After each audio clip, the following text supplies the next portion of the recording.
Thank you. So, welcome. First of all, thanks for being here. Thank you. It's a great place. It's a beautiful building, yeah. I want to ask you about how it's feeling out on the campaign trail. After a fifth-place finish in New Hampshire, some counted you out. You had a very good debate here, getting big crowds just today. A major endorsement from the South Carolina Governor Nikki Haley. Are you feeling the Marco-mentum? The Marco-mentum. I love that term. Yeah.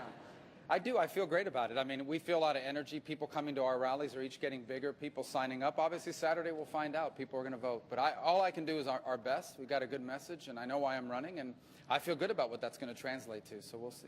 You probably know it's getting pretty tough out there. There's some accusations going back and forth. You called Ted Cruz a liar. He came out today, said your campaign is, quote, relying on fabrication, refuted claims point by point. Do you stand by the assertion that he's lying? Well, I've said he's been lying because if you say something that isn't true and you say it over and over again and you know that it's not true, there's no other word for it. And when it's about your record, you have to clear it up because if you don't, then people say, well, then it must be true. He didn't dispute it.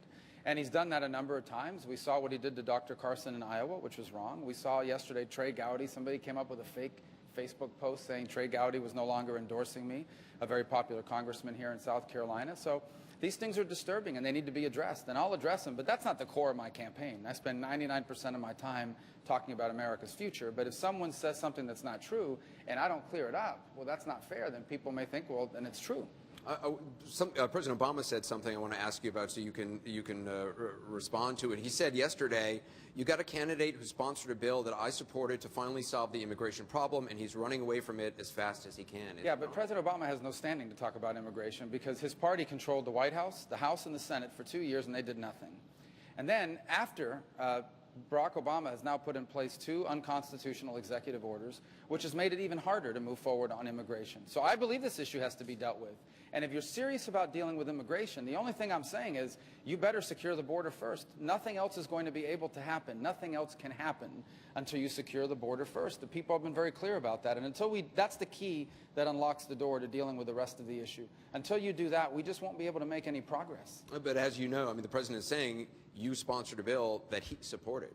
Yeah, and it can't pass. It doesn't have the votes. People won't support a comprehensive approach to immigration. It's now been tried 3 times in the last decade.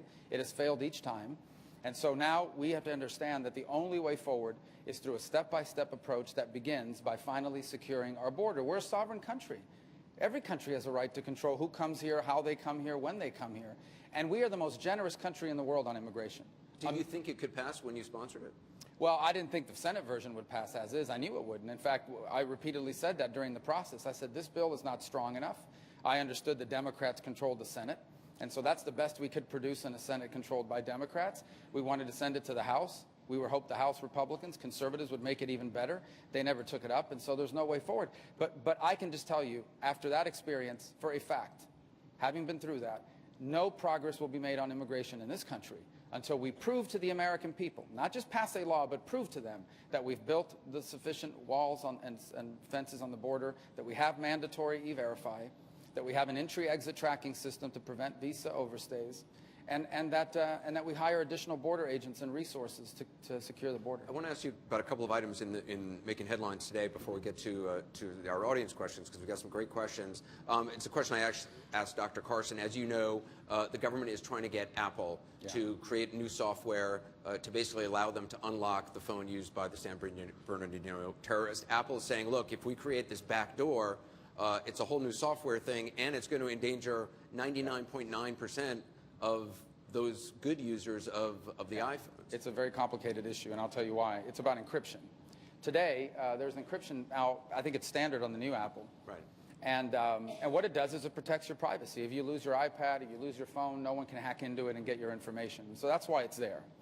Here's the thing, though. If you required, by law, if we passed a law that required Apple and these companies to create a backdoor, number one, criminals could figure that out and use it against you. And number two, there's already encrypted software that exists, not only now, but in the future, and created in other countries. We would not be able to stop that. So there would still be encryption capabilities. It just wouldn't be American encryption capabilities, but people in this country could have it. So that's why this is such a difficult issue, because on the flip side of it, there might be valuable information on that phone from the San Bernardino killers that could lead us to preventing future crimes or future attacks, future terrorist attacks.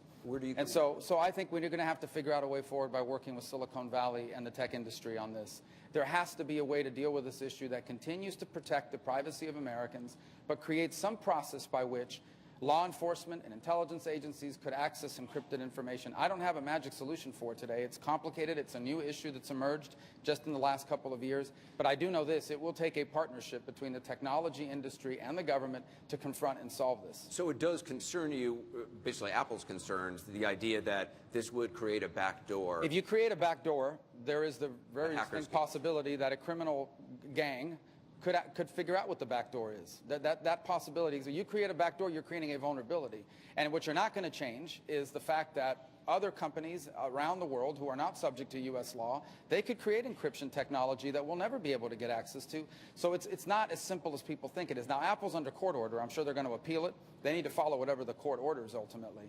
But moving forward, we are going to have to work with Silicon Valley. We're going to have to work with the tech industry to figure out a way forward on encryption that allows us some capability to access information, especially in an exigent circumstance, where there might be information on there that could prevent a terrorist attack.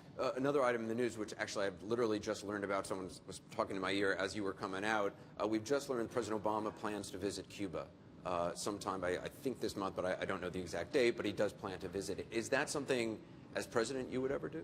Not if it's not a free Cuba. And I'll tell you the problem with the Cuban government is it's not just a communist dictatorship, it is an anti-American communist dictatorship.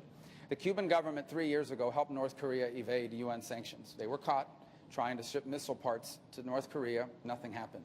The Cuban government today harbors hundreds of fugitives of American justice, Medicare fraudsters, people that have stolen your money. They come to the U.S., they steal money, Medicare fraud, they go back to Cuba. The Cuban government's protecting them.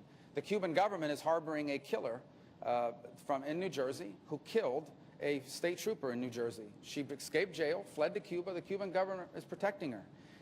Beyond that, they're a repressive regime. There's no elections in Cuba. There's no choice in Cuba. And so my whole problem, I want the relationship between the U.S. and Cuba to change, but it has to be reciprocal. Look at what we did with Burma or Myanmar, where the U.S. opened up to them, but they made political changes. And today, the former minority party is now the majority party in their legislative body because our change towards them was conditional on their change towards their people.